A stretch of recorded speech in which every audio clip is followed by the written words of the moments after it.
Good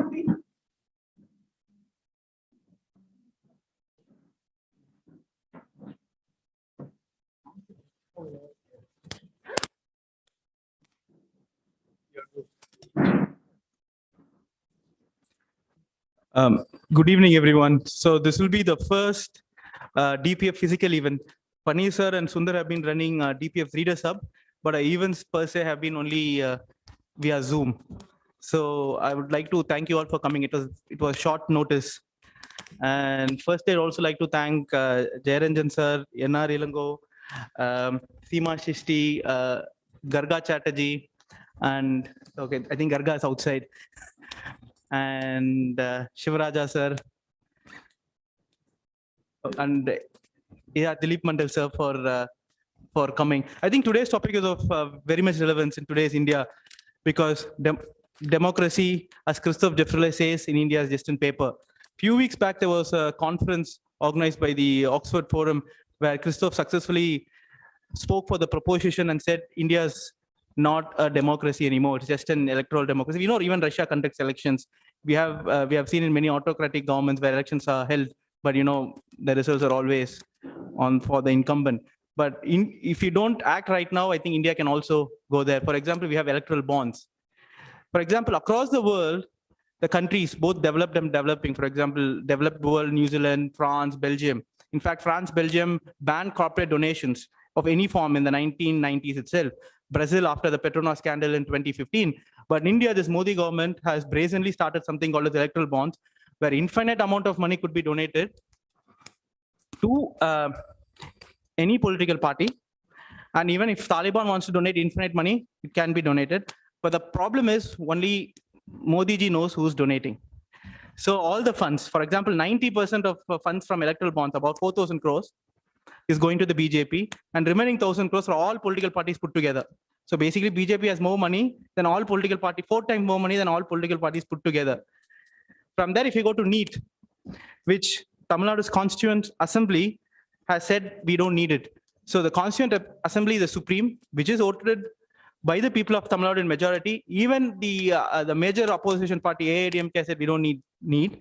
But the governor is now brazenly sitting, not just on NEET, but 19 other bills. Some bills are even mundane bills and not giving consent. So in fact, governor has gone to an extent and said, NEET is against social justice.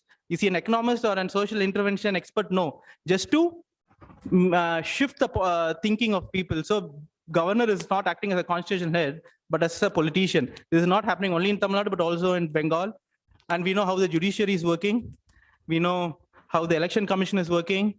And also there was a recent research paper by a professor in Cambridge, I think I forgot his name, but he said Modi government is has successfully managed through chief secretaries, control the collectors, and then rule the entire country. This happened in Tamil Nadu during AIDMK regime. I think if Thoothukudi shooting could also be an example of the same. So I think with this, I would request Seema to share her thoughts, the way forward and the actual status of Indian democracy. Hi, thank you. Thank you for having me. Can I be heard? It's on? Yeah. No, I can take this. Yeah, no, that's good. So, well, there's so much to say on Indian democracy, and I'm sure you have your own evolved way of looking at it, away from the Hindi heartland, and especially seeing what's happening to federalism is an important building block of democracy. The way I see it, I think we need to systematically look at why, when VDEM, the Varieties of Democracy Institute, which has been studying democracies across the world for several decades, has clearly called India an electoral autocracy. So I think the way in which, through the notion of democracy is being subverted is to be understood. I think the whole operating system within which, your OS on your computer, on the basis of which you look at your apps or you move your functions, when that entire OS is being changed, then are we a democracy? Because Mr. Modi, with good reason, can get up and say, I have this much % of the vote, I win elections, and in a lot of cities, in the non-village vote, his vote class is 50%. So if you had a French system, he would actually be taking the runoffs with bigger than 50%. Then are we still a democracy? So the whole business of understanding democracy to just mean the so-called popular vote which they have is used to render our democracy ineffective. Our democracy is a democracy because it allows everybody to be equal. It allows people to aspire and to be humans, to be like the person next to them, and to hope for a better future. It's not only about being counted because I'm of a certain fixed permanent identity, which is ascribed to me. In fact, Dilip Mandal was speaking about this today, about what a nation is. So I think that has been very cleverly kind of done. And I think that's the biggest concern. And here I'll just very quickly speak about three things which matter a lot in this operating system. That you'll always be like a madman, will be doing the same thing and getting the same results. And we can always be that kind of a condemned democracy. Because when you have electoral bonds, as he said, anonymous funds that accrue from God knows where, to who they go to, and they are allowed to fund and grease the system. Increasing amounts of money are coming in, and the others are, so it's that is rising, and the amount of resources others have is coming down. In that situation, when funding our 2019 election was the most expensive election ever in the world, more expensive than the Biden election, the previous American election, not the Biden election, the one that Trump won. That should concern us. We're a poor country. Can we afford to have an election that spends more than the US election? So I think as far as funding goes, the game is completely, there's no point in having a game if this board, my billiards board is like this, or you've dug up the pitch. The second item of digging up the pitch is actually, people go on about EVMs being hacked. I don't know if they're hacked or not. I have no way of proving that they're hacked. But I know that the Election Commission behaves like it's been hacked a lot of the times. So what you do is you don't need to hack every machine if you allow the subversion of rules by the referee. If the referee does not recognize ball tampering or does not recognize breakage of rules, what is that doing to the overall system? And he's certifying every time that that happens. So I think that's the second biggest threat. And the third biggest threat is, of course, the media. Because I can be an opponent, some of your political, but DMK can be an opponent, Congress, TMC, CPM, they can all be opponents. Nobody is really going to listen to them beyond a point, because we all have a switch off in our heads that they're opposition, they're speaking like that. It's when the neutral person, so-called neutral person, which is the media, that allows for those debates, that allows for those reports to come out, which allows for the CAG reports to be debated, like they did with 2G and Hangama on corruption and all that. Okay, very welcome. Everything should be debated. Are we having those kind of debates today? Are we debating the fact on what was the conspiracy in Ayodhya, where 7 names prominently of the majority community were engaged in possibly in a full-fledged conspiracy to probably have riots in mosques in the most, is the media debating that? Or are we debating where the Ram temple is to be built? Every issue is framed in ways that suits the, and so we cannot run this down and say we don't watch TV, because between mass media and the control of social media because of this funding, you change the common sense of a nation. When you actually start believing that your identity is at threat, you feel tribal and you genuinely feel upset about it, and there's only one way your vote can go. So I think the biggest threat that India faces now is of the subversion of its democracy under the name of democracy. And that has happened principally through these 3 things. About the judiciary, the less said, the better, because the judiciary in India has always been regressive and controlled by, there was a time in the 90s, maybe because of a coalition government, they felt very empowered to come out and state cases. But when it came to land reform, when it's come to other very progressive things, or even bank nationalization, the Indian judiciary has been very clearly where it has been on. So and that is an odd record, and especially as we have a good judge who's spoken well on the Jignesh Mevani thing. So you have some people, judges, jumping up and doing the right thing. But I think between media, which is meant to be this objective commentator, which is meant to create the grounds for debate, which is meant to be the watchdog, which is meant to be the accountant, keeping track and criticizing and being critical rather, not criticizing. They don't do that. Everything is the fault of the opposition.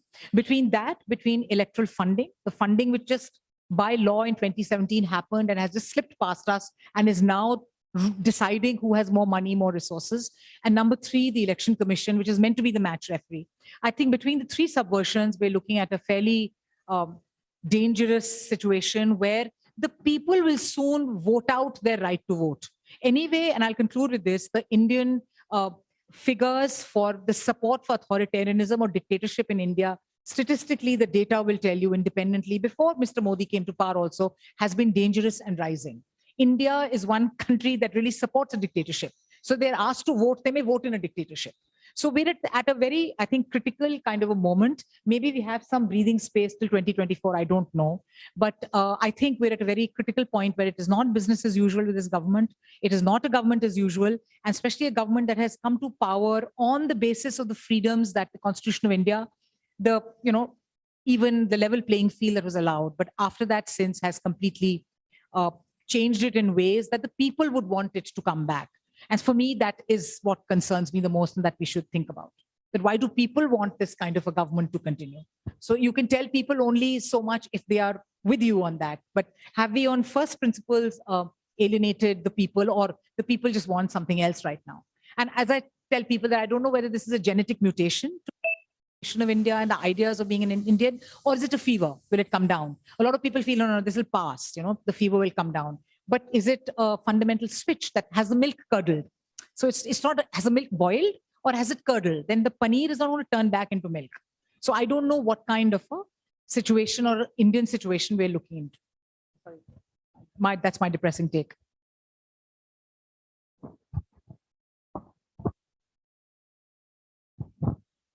See, as a journalist, for me, the biggest problem is the separation of power has disappeared. We always thought that judiciary, executive, and legislature are divided. But now the executive has emerged as the most dominant institution. Judiciary listens to executive, legislature listens to the executive. Not a single major bill has gone to the parliamentary select committee. And when we saw this terrible idea of bringing in even difficult political bills as finance bill, and when the speaker approved it to be approved as a finance bill, that was a subversion of our legislature. The idea of legislature as a place for debate, legislature as a place for differences, legislature as a place to wrestle with ideas has gone, and legislature has become a place to bulldoze a particular dominant narrative. The separation, the disappearance of the separation of powers is really worrying. And this disappearance of the separation of powers is also worrying because judiciary's silence on key issues. Dharani spoke about electoral bonds. For me, the two key issues are silences on the Article 370. The Article 370 has been challenged by 4 former chief ministers: Mufti, Omar Abdullah, Farooq Abdullah, and Ghulam Nabi Azad. If 4 former chief ministers are going to challenge, and if you are not going to list that and hear it on a priority basis, what is the substantial legal issue this constitutional court of this country is going to discuss? If Article 370 is not the substantial constitutional case, what is the substantial constitutional case we have? That is a question, because we expect the constitutional court to take up the substantial constitutional issues. And this is a substantial constitutional case. It becomes substantial constitutional case for 2 reasons. One, the will of the people, which was invoked to convert a state into 2 union territories, is being invoked through the writing of the governor. Can governor become the representative of the people? Therefore, this entire idea of will of the people getting shifted to the recommendation of the governor, and hence this becomes so important, because we are looking at all the substantial issues dealing with the law and with the idea of India. I think the abrogation of 370 has all the problems there. First is will of the people getting shifted to the will of the governor. And when actually the governor comes to power exactly 6 weeks to the run up to the abrogation. Therefore, if you are looking at this entire time frame, for me, the biggest problem is the lack of the separation of powers. Lack of separation of powers is leading to concentration of powers with the executive, and this executive power, people sometimes compare it with say, Putin or some Latin American situation. I think this is much more than that. This is much more closer to what we witnessed in Turkey, because it also has a religious undertone to it. That's the reason Erdogan and Modi have a different trajectory compared to the others. What Erdogan did is he wanted to dismantle the modernity brought in by Ataturk. And what Modi is doing is to destroy the modernity brought in by the Nehruvian model. In fact, the undercurrent is that there is also a conscious attempt to delegitimize the modernity project of these two nations. A very, very conscious, well-argued, from their point of view, reasoning to delegitimize your modernity project. When your modernity project is getting delegitimized, when the institutions are losing their independence to act independently. See, there are two instances where the Election Commission waited for the government to pronounce certain concessions before announcing the electoral schedule. I don't think these things should have happened earlier. And I think when 90s, we thought that our institutions will come and save us. That was a time when we thought that, okay, Election Commission and the session played a small role. Supreme Court with the habeas corpus petitions and even the SR Bommai case played a role. But what we are doing today is we are clutching to the straws of the 90s example. We don't have any of the examples of the last 5 years. Last 5 years, what we are witnessing is that there's a huge gap between the implementable aspect and the rhetoric. Even in the courts, we hear quite a lot of right open court observations. But these right open court observations are not becoming a implementable judgment. Same thing with media. We'll find quite a lot of powerful editorials. But media has two roles. Media has to play a role of making sense, and media has to play a role of bearing witness. Media has suspended this role of bearing witness, which means we are not investing money on reportage. But we will also appear to be neutral. Therefore, I will carry an edit page on the problems of electoral bonds. If the making sense, I will do it, but I will not do my role in bearing witness, which means I will not do my reportage fully. But that is the problem with media. If that is the problem with media, and next issue is All India services. And everybody spoke about how this All India services have already been under the huge control of the union government. And if we look at the changes to the IAS rules, what they are contemplating, what will happen to the status of a chief minister? Can a joint secretary in the PMO become more powerful than a chief minister of a state? If we actually look at the changes in the IAS rule, what they are contemplating, for a reporter like me who is bit removed from the administration on a day-to-day basis, it looks like a joint secretary in the PMO seems to be more powerful than the elected chief minister of a state. Because the transfer powers are getting shifted to the union, the PMO is becoming the sole one. And also this idea of PMO removes the idea of collective governance.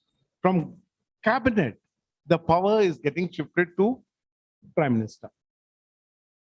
With this consolidation, the centralization is not one. Centralization is on all aspects. And that's the reason we don't know what is the method we should take right now to address this issue. Are we going to address the issue of judiciary Are we going to address the issue of bureaucracy? Are we going to address the issue of lack of inner party democracy in the richest political party in the world, which is BJP? Therefore, we don't know which is the main issue on which we have to rally. And that's the reason I feel that can we think in terms of a completely decentralized arrangement to deal with this issue, rather than looking for a national alternative for this? These are some of the random thoughts at this stage, but we can discuss about it later.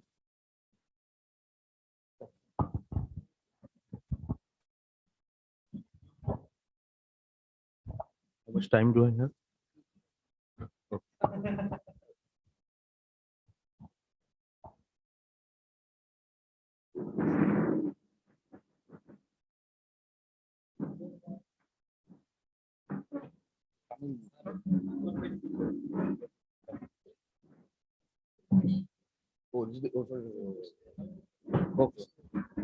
Okay.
First of all, my gratitude to the Dravidian Professionals Forum for inviting me to this discussion. And I am Garga Chatterjee. I'm the General Secretary of Bangla Pokho, which is a Bengali nationalist organization. And of course, it is political, but we don't take part in elections. But issues about elections now in Bengal are incomplete without us. So we have electoral impact, but we don't fight elections. Like maybe the decay of the 1940s and 50s, you know? Yeah. So on this discussion on India, democracy, I would like to start with an odd example, Pakistan, okay? And when we are talking about lack of democracy, typically what comes to our mind is autocracy. And what's an extreme form of autocracy? Something like military rule, military coup, military rule, that sort of stuff, right? And often, especially in the Congress years and before, there used to be this sense of Delhi narrative that if you cross the Radcliffe line, there is automatically some, I don't know, some DNA-based sense of democratic values. Well, most things are not DNA-based, intelligence or anything, so I do not subscribe that something as top order like democratic values can also be DNA-based or whatever.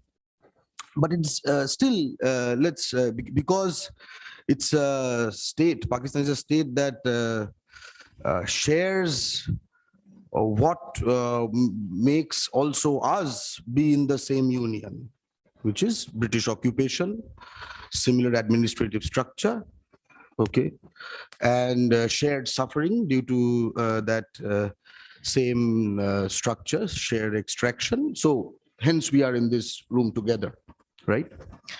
So why Pakistan has had multiple coups, but the Indian Union has not? Okay. So let's look at a few things that Pakistan had or still has, right? Even during the recent Imran Khan episode, there was talk of, the military might just step in, etc., and all of these stuff. First of all, it has an army. Of course, for military coups, you need an army, which is it has an ethnically dominant element in it. Okay. It's called the Pakistani army, but it's basically a Punjabi army, a majority. And then there are others. Okay, that's one factor. Let's keep these factors in mind. Number two, they have a common language understood by almost everyone, and hence common media and hence common propaganda. Okay, very important. They are hand in hand with each other.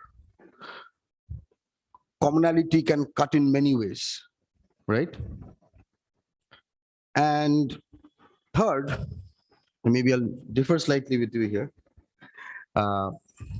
They also have had in these situations a very pliant bureaucracy and judiciary. And remember, these are the two institutions whose breakdown many elites are very sad about, but typically are the last defenses of autocrats, by the way, precisely because these are unelected institutions, remember, right? So bureaucracy and judiciary are unelected. Judiciary even more so, self-elected, right? And hence most bereft of the plurality that the union represents in any place. So to base it on enlightened decisions, but enlightened decisions are do not come from heaven. They also come from objective social situations and their caste, class, ethnic locations and everything, and that also expresses themselves. Are we seeing similar changes in the Indian Union? We can be very happy that we have never had such military takeovers or military coups. So let me again go through these points, right? An ethnically dominant army. Are we having an army which is getting ethnically dominant or dominated by a certain ethnicity? By ethnicity, I mean a linguistic group day by day. It's an open question. Is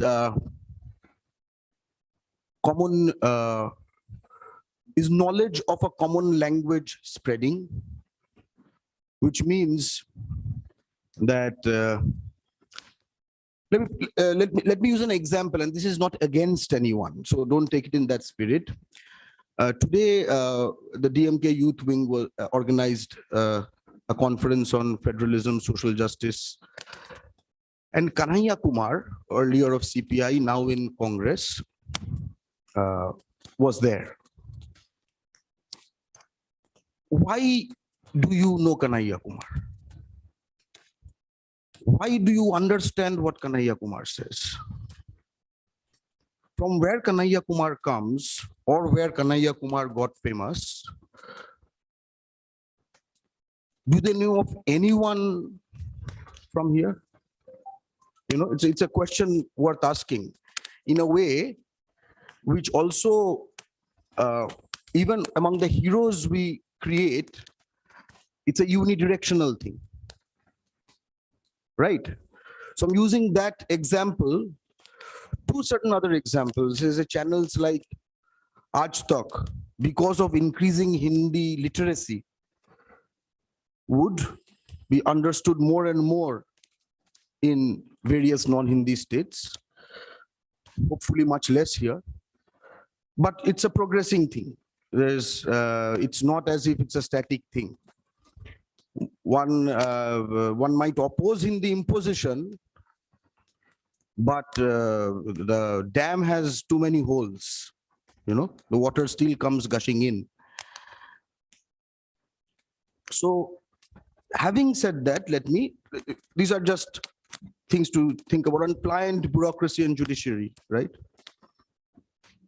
Think about the people who are entering into the most junior Supreme Court positions now, right? In which board did they study? Very typically Delhi board. Very typically from national law schools, and it will be increasingly so. And these are not merely boards of science, geography, history, etc. These are a certain kind of citizen-making project, a certain kind of mentality-making project, you know, in a sense that these are boards where a Tamil student in Tamil Nadu will not learn the names of the districts of Tamil Nadu when they pass the geography course and pass class 12, right? So it creates a certain, it empowers and rewards rootlessness. It empowers and rewards separation from the masses. And it also empowers the urban. It empowers a certain class. So in a way, it empowers every damn parameter which was supposed to be the remedies which we had to do from 1947. It empowers it along all the wrong axes. And they will be deciding increasingly more and more, and not only in the Supreme Court, in every court. And they will also become the bureaucrats. Yeah. So when we are having this whole anxiety about democracy, whether it will survive, etc., etc. So let's get into very objective situations to get a little bit away from votes, because there was a talk about voting. But voting happens every 5 years or whatever.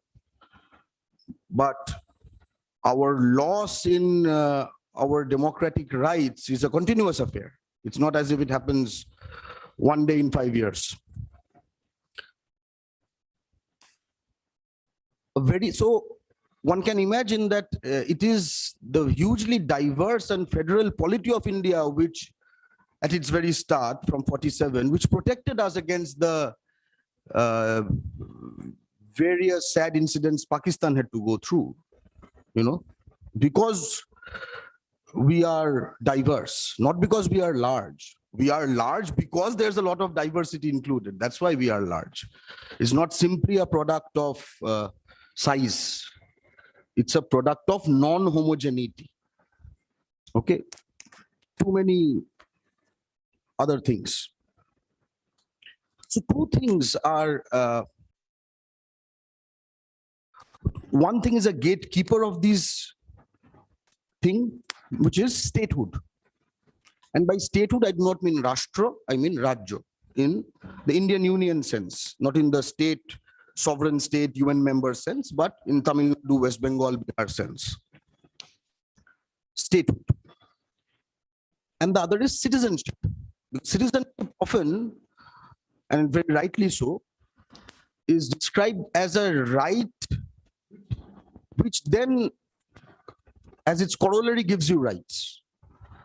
It is that right which is the originator of other rights, right? Without that, you're nobody. You can be a nobody even without it, but you know what I mean, right? For example, if you term somebody as a Rohingya or a Bangladeshi, it doesn't matter what you do with that person. Gone. So that. So let's look at two specific examples. I think it came up. So Jammu and Kashmir. So Jammu and Kashmir, the fact that a state is not a state anymore, and the fact that everyone, including federalists, we have learned to not look at Jammu and Kashmir because any sort of lest it be interpreted as sort of support for separatism, terrorism, etc. People are very anxious about speaking anything because it can be misinterpreted in various ways. Even talks of human rights. But what is internal to it is done through instruments which are common to us all. So that's the tricky bit. It's not as if there is invocation of laws from Mars or Jupiter to do this. In fact, mostly it is invoking laws and also withholding of laws You know, who is sovereign? The sovereign is somebody who decides when law will not be applied. That's the real sovereign, right? So the fact that a state was made into a non-state or whatever, and in future it will be made into a state, whether Ladakh, I'm not interested in Jammu and Kashmir at all. But I'm interested in what can be done to any one of us. And the fact that we often say that India is an indivisible union, of course it is, of divisible states. Now that makes it very tricky. We have an original sin here.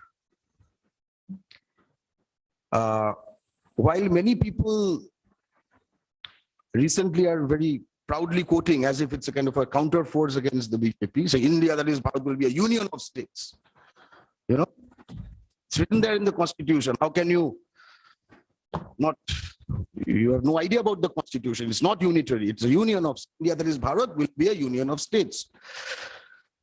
India, that is Bharat, everybody understands. Union of states, everybody understands. Let me get to the word will. What does will mean? What are states? What is the basis of states? Language. So when Thiruvallavur was writing the Tirukural, there was no Gandhi, there was no Ambedkar, there was no Constituent Assembly, there was no Ashoka Pillar, or maybe there was the Ashoka Pillar, but not in that sense. I might be getting the timeline wrong, so they might be close in time. But you know what I mean, right? So that's Tamila Desa. At that point of time, he knew. So what existed then, when these did not exist, how did that become will? You know? In a sense, what was pre-existing became something that was being given birth to. How can you give birth to a 2,000-year-old child? Or adult, or old even. 2,000-year-old means old. Very recently, one tortoise died in Kolkata Zoo. It had seen the Battle of Polashi and Lord Clive and etc. Not seen, but you know, was still living at that point of time. Even the tortoise is older than the Indian Union, you know. So you understand what I'm trying to say here, in the sense that in that sleight of hand, what happened is that pre-existing entities, you can call them nations, you can call them sub-nations, you can call them regions, you can call them whatever, doesn't matter what word you use. You know what I mean? Suddenly they were being given birth to, and since it is being given birth to, the parent can decide what frock it will wear, or what pant it will wear, or what school it will go to, or whatever, right? Hence, indivisible union of divisible states. Indivisible union, we all agree. Let's come to the divisible states part. What does that mean? That means that these are entities or units for mere administrative reasons. Thana, taluka, etc., revenue, police, all of these reasons. Nothing more. But though the linguistic basis of states is not part of the constitution, it is the basis of linguistic reorganization of states, and it's called the linguistic reorganization of states. Okay. So while the paper may say something, the reality says something else, and the Indian Union has its own ways to negotiate between the reality and the paper, and hence we have what we have. Let me ask you of a situation, and I'm not a lawyer. India, that is Bharat, will be a union of states, which means states can be given rise to, for example, Telangana, which as a Bengali nationalist and a federalist, I think, is one of the greatest defeats of federalist forces in the Indian Union since 1947, that a non-Hindi state was divided. It is a disaster for a much greater sense. The second, in recent times, that is, I'm not going into the 42nd Amendment, that's quite some time ago. The second one, I would say the passing of the GST, for example. And though I understand that I am in a meeting which is a much more, I would still want to mention, very interestingly, because DMK did not have much parliamentary representation back then, what the AIA DMK did during the GST debates. And I had written a long article commending that stand. So you can either vote for, you can either vote against, or you can abstain, but all of these you are taking part in the process. What the AIA DMK said was very interesting. It says that the Union Parliament does not have the right to pass such a legislation or such an amendment. That's a very different stand. In fact, Jaswant Sinha, when he was first floating the GST, it was still in terms of a policy paper sort of a situation. He actually said this would be a very good idea, etc. But we have to see whether it is in contravention of the basic structure. And I wonder why a challenge has not come. Okay. So that is that. So a state can be formed, states can be fused if wanted, right? States can be extinguished, as we saw. So let's say, even for example, Bihar and Bengal was actually planned to be fused, right? Not under RSS, under Nehru. Okay. Another non-believer in linguistic states. Another believer in states being mere administrative units. So we also have to have a sense of the long DNA of this thought, the long-term trajectory of this thought. So Bihar-Bengal union was fought in West Bengal. They did not want it. And hence, the state government wanted it, but the people did not want it, and the by-election became a referendum in which the sitting Congress, a huge majority was overturned, very shocking in very early years for the Congress, and so they understood the public mood was very against. But theoretically, it can be fused. Tamil Nadu and Kerala can be fused, okay? And then Karnataka can be fused. And then Maharashtra can be fused. Let's play a mental game here. I mean, don't say it's absurd. I'm just saying whether it's legally possible or not. Everything can be fused. Let's say everything is fused. There's one state. Then there cannot be a union of states. There's nothing to unite to. If there's one entity, what unites with whom? But there is a perfectly constitutional way to achieve that without asking any one person or any state legislature to do this. It's there.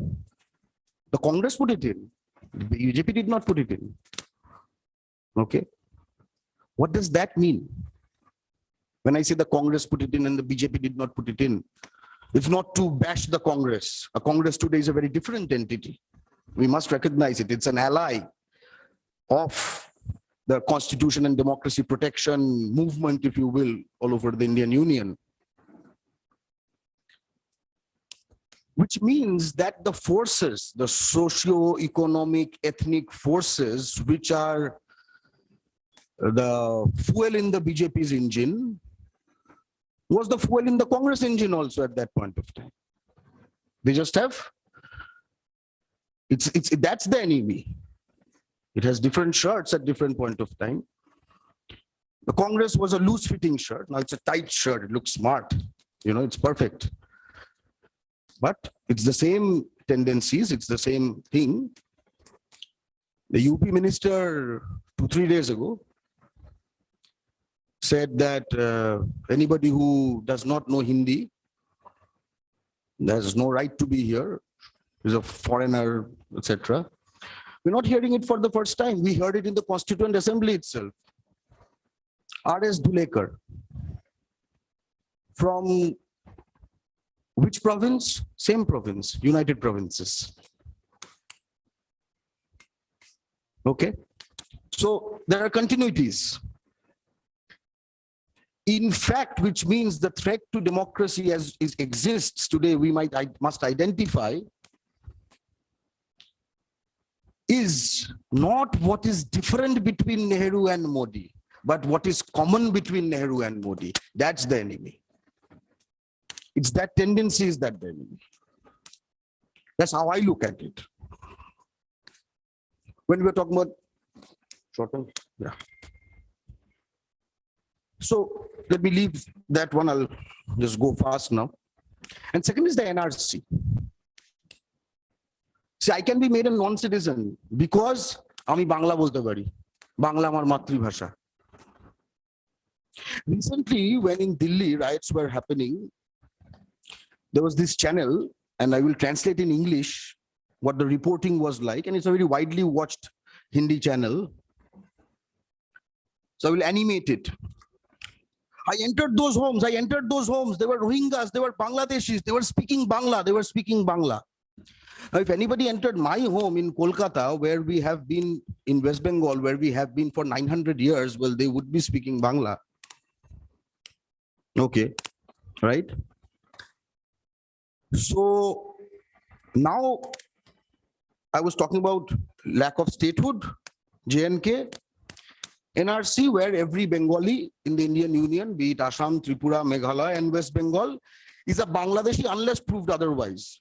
It's a very interesting turn, right? And you also hear from BJP propaganda, and now I cannot only call it propaganda, it's also part of mass psychology in their support-based belt, is that Bengal is becoming like Kashmir. Very interesting. I talked about citizenship, I talked about statehood.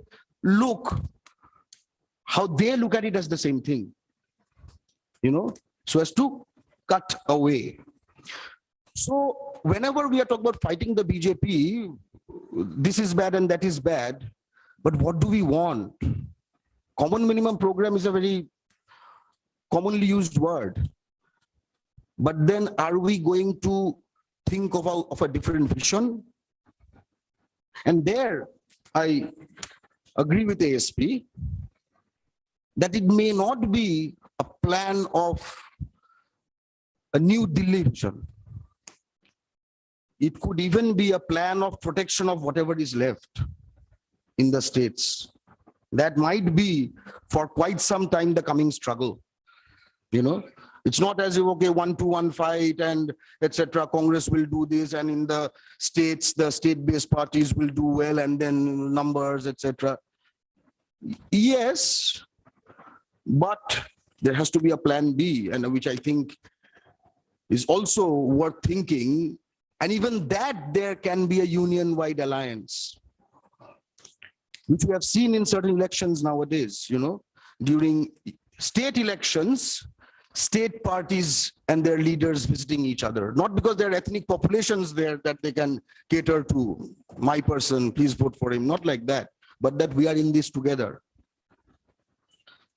So IAS, CBSC, NEET, BSF, Army, Election Commission, IB, whatever, all of these are getting ethnicized. As we say, because even the struggle of Hindi and English, with now they want to replace the English, and they have made it very explicit. With English, say 5% of my people can access. But with Hindi, 100% of Hindi people can access. Now that creates an uneven playing field, even with English and Hindi. Okay. The fact that they are not making all languages as official languages of equal status, and hence not letting, let's say, a person from Subhash Chandra Bosu's ethnicity to sit in Indian Army exams in Subhash Chandra Bosu's mother language, to use a kind of an emotive call like that. I'm sure such emotive calls can be made to say, why not? We love the Indian Army, we also want to join the Indian Army. We only do not want to sit in the gallery because we also want to play in the field. It's as simple as that. So The last point, we're talking about how legislature and judiciary are giving way and the executive is becoming all powerful at the union level. Let me make a very strange argument, and I will end with a Faustian deal of sorts. When all power and resource and everything is being accumulated into a gigantic juggernaut at the union level, can a state government afford to not do the same? Can you afford free democratic culture at the state level when there is non-democracy at the union level? In fact, this non-democracy at the state level and the union level being contending forces, it is that contention which creates a space of democracy, I would argue. Unless you take all resources. If there is open debate in an anti-BJP state legislature, where the leader is poked, etc., and all of these things happen, so he's there to batter, while the supreme leader in Delhi is not. Now, this becomes a practice of what we understand as democracy, but the destruction of this person ultimately hurts your federal democracy.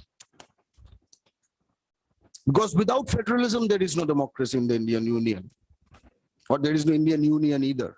There's no union. There's unitariness only. As I say, you can either have unity or you can have uniformity. You cannot have both. And finally, about the Faustian deal, and this doesn't deal with 2024. This deals with 2026. So, in 2026, delimitation is coming up. Okay.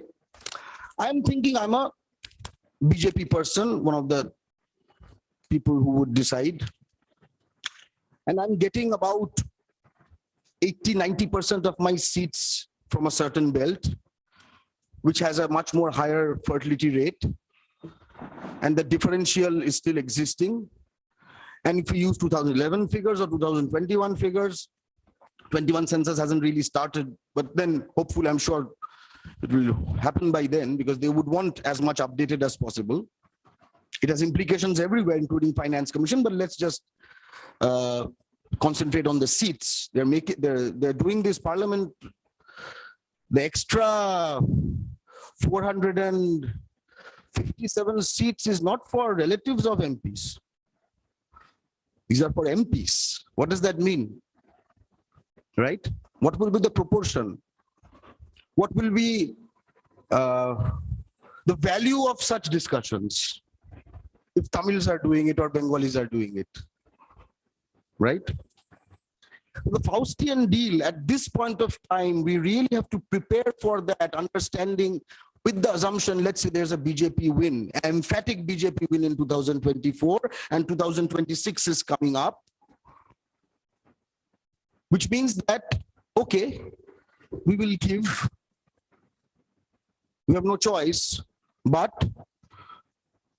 a large number of things have to come from the union and concurrent list to the state list, so that this change at the center becomes less effective. It's a Faustian deal. We're saying, okay, you can stay there, but let us protect ours. That's the Faustian deal. It's not a deal of ousting the BJP per se. Whether it's possible or not is a different question. But we have to have plan A, B, C. That was my brief presentation. Yeah, thank you.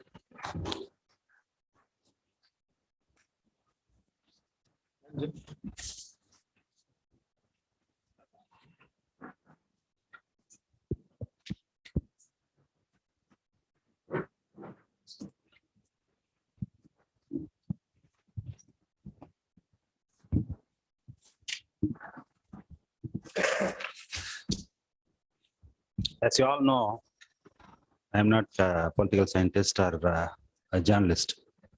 I am an economist by practice as well as by education. So from whatever little I have read about democracy, and also as a person who has been looking into the transformation that's happening in the state, particularly in Tamil Nadu, I would like to marry these two and try to understand the present day context and the way in which democracy works here. When I was reading about the understanding of the concept of democracy by our the chairperson of the Constitution Drafting Committee, Dr. Ambedkar, I was stunned by his clarity. What he said was, today we are entering a very difficult time in the sense, at one stroke, we have ensured political democracy by giving one vote to one person. Along with that, we are keeping the undemocratic social structure as well as the economic structure. So that is the contradiction that we have to be very conscious of. And he also is a strong believer of the role of the state in eradicating the social undemocracy as well as the economic undemocracy. And that was a mandate that he had given to the states. State in the sense in the capital is not necessarily what Garga was talking about. Now, he was hoping that this transformation will happen and there will be a balance between these three. So the political democracy will survive. Now, what has been the experience so far? The experience has been that we have done next to nothing in terms of social democracy. Our caste system is intact, and in fact, it has gained enormous strength over time, along with the new forms of manifestations. On the other, whatever little effort that we have put in to reduce the economic undemocratic structures, in the name of neoliberal policies from 1991, what we have done is we have just opened it up. Open it up in the sense, any form of undemocratic